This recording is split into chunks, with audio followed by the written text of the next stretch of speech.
3 sharp questions I've got. Oh, okay. And then we're going to wrap up. Pressure's on. Yep. So here we go. So the first one is 3 tips for government on how to resolve the skills problem. 3 sharp tips. I think listen to the private sector frontline, because I think they've got a sense of reality with what's going on. We've got many surveys that are done, and people who fill in the surveys are usually membership organisations, people whose job is to do surveys, and what you've got is a slight difference to what reality is. So, it's some way of actually really getting to the front line, and there's a lot of these czars and ambassadors and people who represent, but sometimes that message is slightly skewed because people who are at that level may not necessarily be in touch with what's reality and what business needs, and because it's changing so quickly. This is a long answer, sorry. Yeah. Because it's changing so quickly, by the time they're sort of reacting and acting to that, the world has changed, and it takes them too long. So that's tip 1. Tip 2.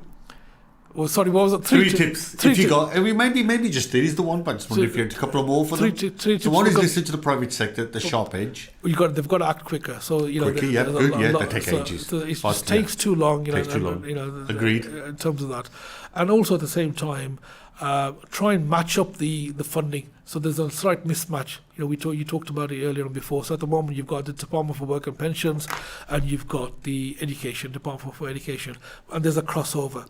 And so Department for Work and Education is all about jobs, and then you've got education, which is about education, but really the two need to talk a little bit more. So then there needs to be a little bit more cross-department partnerships. 3 tips for entrepreneurs. As an entrepreneur, a social entrepreneur. But this is just for entrepreneurs. There's a lot there, but I'll start off with you got to find the right people. I think so. It's the who, and it's about keeping those right people and giving them the space. Yep. So the first thing is understand what your weaknesses are. Be a little bit more emotionally savvy. Be hard on yourself as well, but be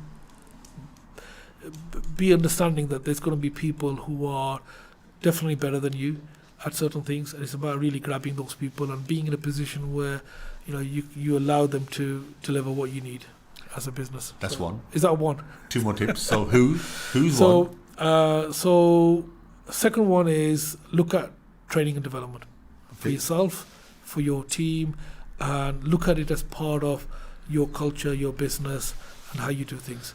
And it's not just about putting people onto courses, it's not just about tick box exercises, but it's about really bringing learning and development in the workplace on a continuous basis. So, yourself and your team as well, and really be comfortable with that in terms of where Tip 3. So I said earlier on about putting people on, getting people on the bus, and second one is you got the training and learning, and picking the right people, and putting the right people in the right seats. Yeah. So it's easy to get people, but you got to put them in the right seats. So I've had people who've come to us with for a particular job, and what you find is that their skill sets might be something else, and it's being able to really understand that, and and working to their strengths, and rather than their weaknesses, really.